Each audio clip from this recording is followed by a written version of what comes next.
Monday morning அன்றைக்கி நாங்கள் மூகாம்பிகைக்கு கிளம்பியிருந்தோம். அந்த மினி விலாக் தான் நீங்கள் பார்க்க போகிறோம். எங்கள் பெரியம்மா வீட்டிலேருந்து எங்கள் அண்ணாவும் கார் எடுத்துகிட்டு தான் வந்து மூகாம்பிகை கிளம்பியிருந்தோம். அங்கேருந்து வந்து 7 hours ட்ராவலு. போகிற வழியிலேயே சாப்பிட்டு அப்படியே வந்து கோவிலுக்கு போய்ட்டோம். கோவிலில் சுத்தமாகவே கூட்டம் கிடையாது. நான் நிதானமாக ஒரு 5 minutes வந்து சாமியை பார்க்கறதுக்கு வந்து விட்டாங்க. அப்புறம் மறுபடியும் போங்கன்னு போலீஸ் சொல்லிட்டு இருந்தாங்களா, அதனால் நானே எங்கள் அண்ணன் எங்கள் வீட்டுக்கார 3 பேரும் மறுபடியும் ஒரு தடவை வந்து சாமியை பார்த்தா, மறுபடியும் 3வது டைம் வந்து சாமியை பார்த்தோம். அப்புறம் அவங்க போலீஸ்காரங்களே சொன்னாங்க எங்கிட்ட வந்துட்டு இங்கே வந்து இப்போ அபிஷேகம் நடக்க போகுது ஒரு 5 மணிக்கு, ஸோ அதை நீங்கள் பார்த்துட்டு போங்க அப்படின்னாங்க. பட் நம்மளுக்கு லாங்குவேஜ் ப்ராப்ளம் இல்லையா, அப்புறம் மறுபடியும் எங்கள் அண்ணனை கூப்பிட்டு என்ன சொல்கிறாங்கன்னு கேளுன்னு சொல்லிட்டு அப்புறம் உங்கள் ஃபேமிலியோடு வந்து நின்று பார்த்துக்கோங்க அப்படின்னு சொல்லி சொன்னாங்க. அப்புறம் அந்த விஐபி தரிசனம் மாதிரி இருக்கும்ல, அந்த இடத்துல வந்து நின்று பார்க்க சொன்னாங்க. அப்போ நாங்கள் பார்த்துட்டு வந்துட்டோம். எனக்கு பயங்கர அவ்வளோ ஹாப்பி ஆயிடுச்சு.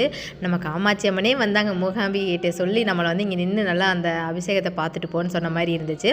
அங்கே வந்து அபிஷேகம் பார்க்கறது ரொம்பவே ரேரு. வந்து மூகாம்பிகைக்கு வந்து அபிஷேகம் கிடையாது. ஏன் அப்படிங்கிறது எல்லாமே இதுக்கு ஒரு முன்னாடி ஒரு வீடியோவில் டீட்டெயிலாக வந்து விளக்கியிருக்கேன். நீங்கள் மறக்காமல் டைம் இருக்கும்போது செக் பண்ணி பாருங்கள். நல்லா தரிசனம் பண்ணிட்டு வீட்டுக்கு கிளம்பிட்டோம். நாளைக்கு ஒரு வீடியோவில்